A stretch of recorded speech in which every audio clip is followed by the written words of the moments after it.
किले की पहेली, एक रहस्य, एक आत्मा और दो जांबाज दोस्त।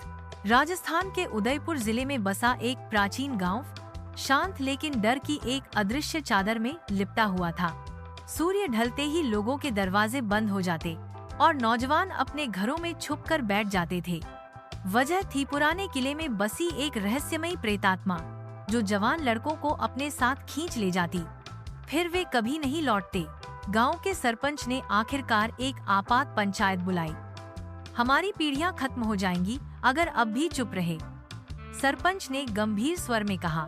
हमने तय किया है कि गांव के सभी नौजवानों को कुछ समय के लिए शहर भेज दिया जाए। जब तक किले की पहेली नहीं सुलझती, वे यहीं सुरक्षित रहेंगे।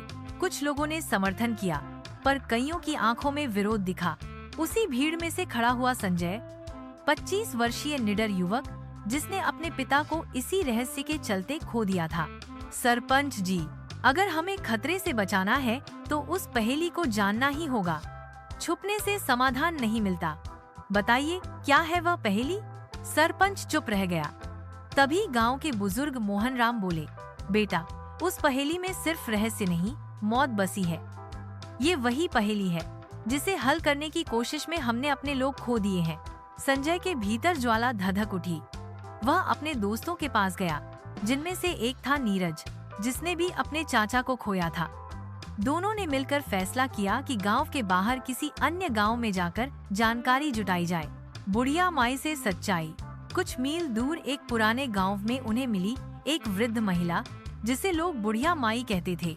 वह वर्षों से किले के रहस्य को जानती थी। उन्होंने वादा किया कि जब तक संजय और नीरज किले में नहीं जाएंगे, वह सब कुछ बताएंगी। फिर उन्होंने जो बताया, उससे दोनों सन्न रह गए। वह किला कभी एक परोपकारी राजा रानी का था। रानी ने एक कन्या को जन्म दिया, कोमलमती, पर जन्म के समय लगे चंद्र ग्रहण ने उस बालिका को शापित कर दिया। कोमलमती सुंदर लेकिन क्रूर बन गई। तंत्र मंत्र की विद्या में पारंगत हो गई। जब माता पिता ने शिक्षा का प्रस्ताव रखा, उसने ही उनकी हत्या कर दी। वह स्वयं रानी बन बैठी और अपने ही राज्य पर अत्याचार करने लगी। एक दिन उसने मंत्रों के जरिए राज्य का सारा खजाना एक गुप्त कक्ष में छिपा दिया और उसे शापग्रस्त कर दिया। सेनापति राघव, जो उससे प्रेम करता था, ने विवाह का प्रस्ताव रखा। अपमानित कोमलमती ने उसे कैद करने का आदेश दिया, लेकिन जब सैनिकों ने इनकार किया, राघव ने सत्ता की भूख में रानी की हत्या कर दी। परंतु सत्ता उसे वह खजाना नहीं दिला सकी।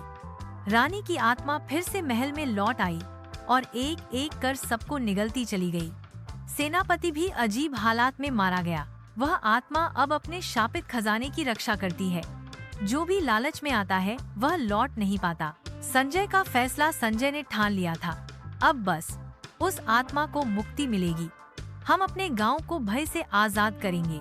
संजय और नीरज ने अगले ही दिन किले में प्रवेश किया। गंगा जल और एक मंत्रित कलावा उनके हथियार थे।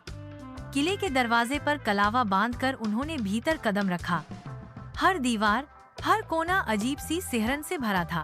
तभी धुंध में से निकला काला साया। भाग जाओ यहाँ से, उसने कड़कती आवाज में चेताया। पर संजय डरा नहीं। मैं तुझे मुक्ति देने आया हूँ। तेरे शाप से इस भूमि को मुक्त करूँगा। उसने गंगाजल छिड़क दिया। आत्मा चीखने लगी, तड़पने लगी।